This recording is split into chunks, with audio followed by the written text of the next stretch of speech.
we know that in real life, we have things happening to us, and we can't necessarily pull ourselves out of the situation, but yet we can find comfort. So let's read in Luke 15. I think I'll read the first 10 verses for now. Then drew near unto them all the publicans and sinners for to hear him. And the Pharisees and the scribes murmured, saying, This man receiveth sinners and eateth with them.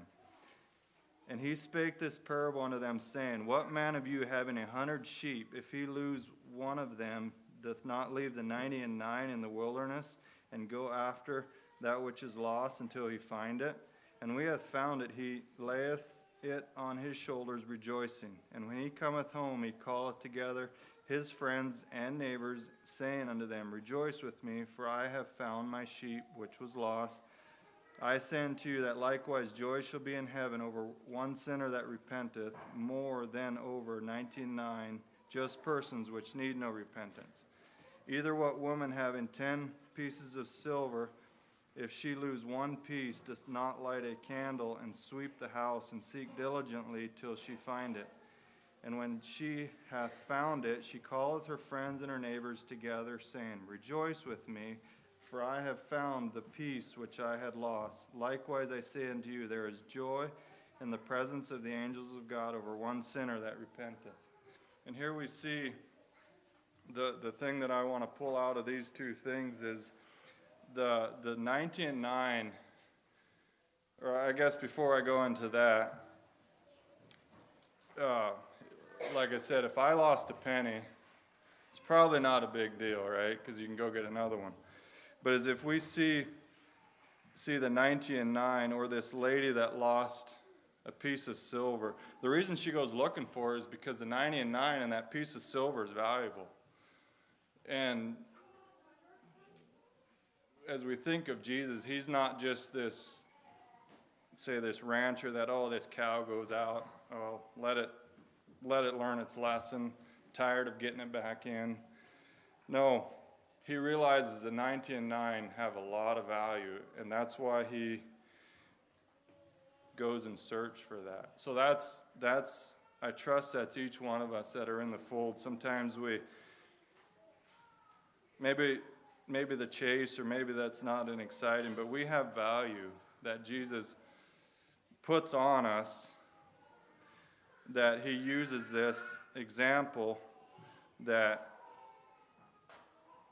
if we go astray, we're worth the search, we're worth the find, and we see we see also the rejoicing when it is found, and brings it back.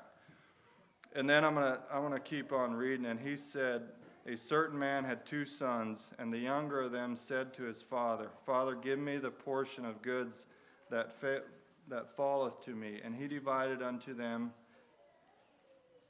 his living. And not many days after, the younger son gathered all together, and took his journey into a far country, and there wasted his substance with riotous living.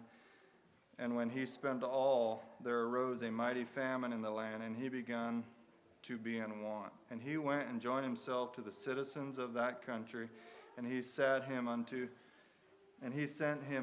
his fields to feed swine. And he would fain have filled his belly with the husk that the swine did eat, and no man gave unto him. And when he came to himself, he said, How many hired servants of my father's have bread enough and to spare, and I perish with hunger? I will arise and go to my father, and will say unto you, Father, I have sinned against heaven and before thee, and am no more worthy to be called thy sons. Make me as one of thy hired servants. And he arose and came to his father. But when he was yet a great way off, his father saw him, and had compassion, and ran, and fell on his neck, and kissed him. And the son said unto them, Father, I have sinned against heaven and in thy sight, and am no more worthy to be called thy son. But the father said to his servant, Bring forth the best robe, and put on him, put a ring on his hand, and shoes on his feet, and bring hither the fatted calf, kill it, and let us eat and be merry. For my son was dead, and is alive again. He was lost, and is found. And they began to be merry. Here we see a more you could say, earthly, or more thing that I could relate to, of a father, a different aspect of of the value or the comfort that Jesus can bring, more of a live.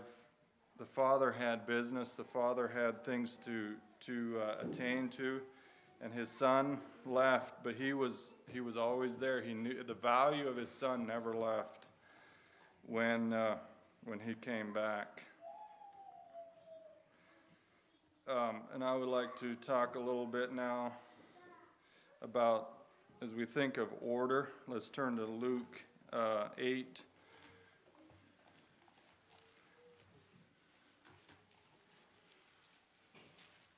Luke 8, I'll be reading 22.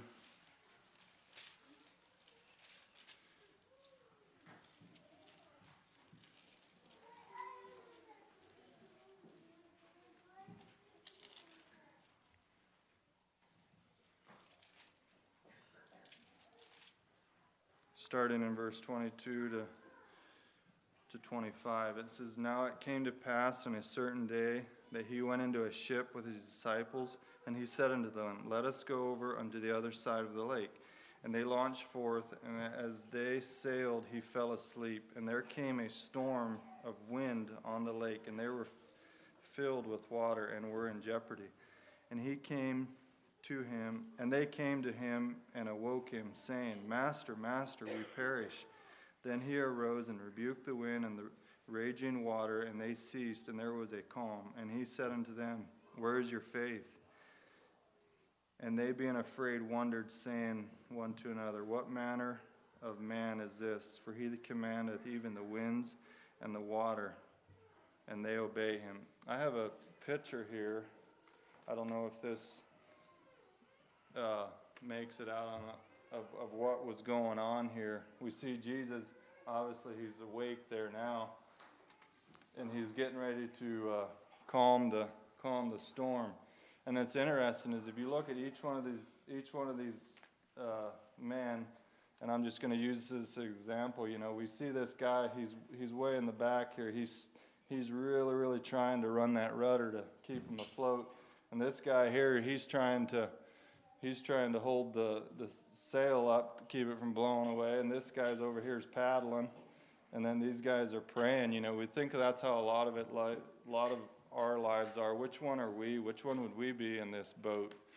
You know, Jesus is right there. Jesus can bring order, and Jesus can bring healing in our lives. Like if he's right there, we can go into him. And it's interesting, he asked that question. I think it was mentioned in our Sunday school lesson, talked about faith. Jesus asked, where is your faith? Or why are you so afraid? I'm right here. But as we think of these disciples probably had a natural fear. And as we look in a natural fear is good, but as you think of fear points. You know, these disciples, they could have pointed at this man, oh, you're not doing your thing, or you're not holding the sail up good enough. Steer that boat harder, or you should be doing this. Fear often points, and it should point us to Jesus, like this man here. And fear, the Bible talks about fear hath torment. And Jesus asked that question, where is your faith? And a lot of times, and through his miracles and through parables, he would ask that question. And it's interesting. My perspective of it is so they, in their own mind, ask, where is my faith in this storm? Because if we realize the origin of fear, it has its natural roots and affections. And if we realize through that if we trust in Jesus and are pointed to Jesus, there is spiritual affection and thoughts to grow in that and to grow in our life. So it's just the thing that I can get out of that is when we go through storms and stuff, we do need to ask where our faith is, and we need to look at ourselves. What are we doing when storms happen, when tough times happen? To bring order into our lives. And then I would like to look, as dealing with perspective, I'd like to look in Luke 16, another parable that Jesus talked about. And this one here, it's a parable that when I always read it growing up, but a couple months ago I read it, and it kind of made me think, it's like, anyways, I'm just going to go ahead and read it. I think I'm going to read it in the NIV, Luke 16. It says, Jesus told his disciples there was a rich man whose manager was accused of wasting his possessions. So he called him in and asked him, "What is this I hear about you? Give an account of your management, because you cannot be manager any longer." The manager said to himself, "What shall I do now? My master has taken away my job." Basically, he's going to get fired because he wasn't handling this rich man's good. And he said, "I am not strong enough to dig, and I'm ashamed to beg. I know what I'll do so that when I lose my job here, people will welcome me into their houses." So he called in each one of his master's debtors and asked the first, "How much do you owe my master?" 900 gallons of olive oil, he replied. The manager told him, "Take your bill, sit down quickly, and make it 450. Back in the Bible times, instead of, like, if they didn't pay up right away in money or whatever, and they owed from their harvest, instead of charging interest, they would just tack on an extra so many gallons of oil here. I don't know how much it was. So he basically told them, "Okay, take your interest off and pay the master."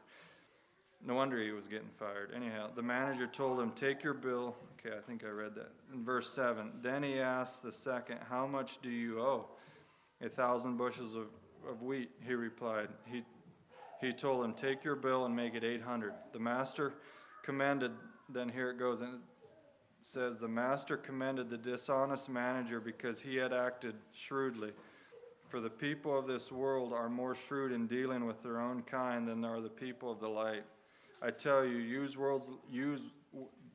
worldly wealth to gain friends for yourselves, so that when it is gone, you will be welcomed into eternal dwellings."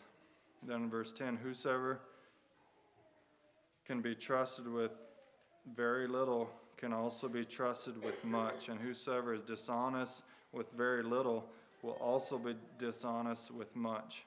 So if you do not have been trustworthy in handling worldly wealth, who will trust you with true riches? And if you have been not trustworthy with someone else's property, who will give you the property of your own?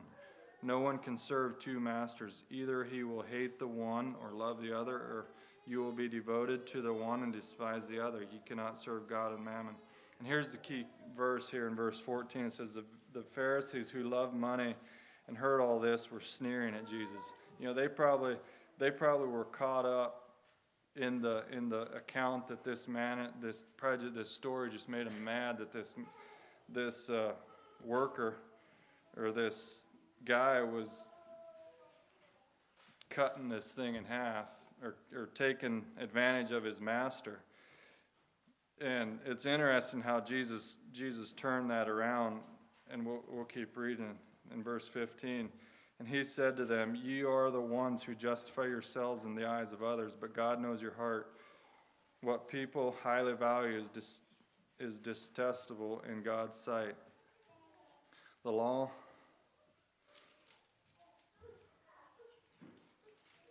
Yeah, I think I'll stop reading there. As we see,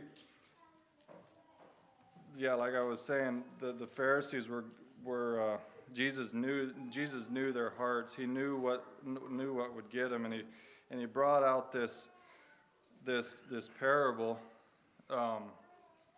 You could think, well, I want to get people to like me. I was just thinking about that. That's say I do a job for them, or I'll just give them just give them a deal so they like me. As we know, like, we know that your heart will eventually come out. Like, I had to think of the government. You know, when they try to run for president or whatever, they say, oh, they'll do this, this, this, forgive this, or cut this in half, and you know that's not true. It's just for their personal gain. But anyway, so there's so many different aspects and perspective of this that that we can draw out of this. I think I'm going to bring it in closing with in Luke 17.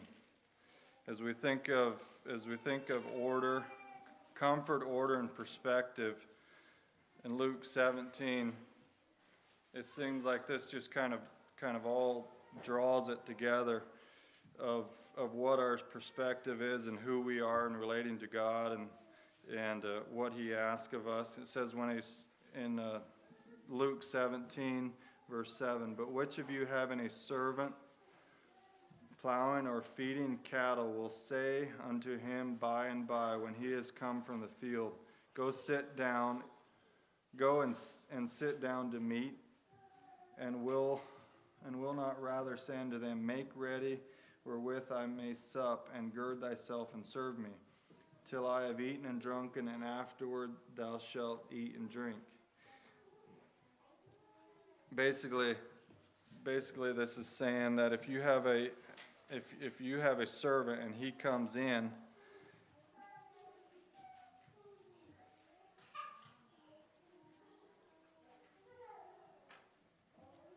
when he comes in, you won't tell him, and this is what God is telling us to have a perspective in life.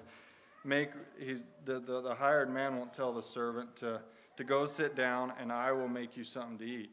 But here it says, and will not rather say unto him, make ready wherewith I may sup, and gird thyself and serve me, till I have eaten and drunken, and afterward thou shalt eat and drink. Don't he thank that servant because he did the things which were commanded him? I trow not. So likewise, when ye shall have done all these things which are commanded of you, I'm getting confused. So likewise, when you have done all those things which are commanded of you, you say, we are unprofitable servants. We have done that which was our duty to do so. And in the NLT it says, we are unworthy servants who have simply done our duty. I just like how that ties it all together. As we think of the Master and think of Jesus, we don't tell him what to do, in other words, but we have this attitude, we are unworthy servants who have simply done our duty. And there's as we think of church life, or as we think of whatever we're called to do, that's just my prayer, that I can have that attitude and be faithful in that. So that's, with these thoughts, let's kneel for prayer.